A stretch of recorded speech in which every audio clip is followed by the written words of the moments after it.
No, no es verdad que sea solo una semilla.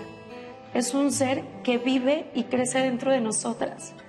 Que a pesar de ser tan pequeño, sus latidos son muy poderosos. Y si suenan es porque hay vida. No es verdad que no sientan.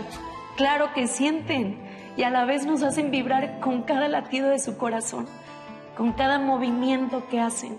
Y ese ser que va creciendo y formándose dentro de nosotras tiene todo el derecho de la vida. Él puede ser ese grandioso ser humano que puede componer el mundo. En realidad, nunca estamos preparadas para ser madres, pero no hay que tener miedo. Solo cierra los ojos y escucha el sonido de la vida.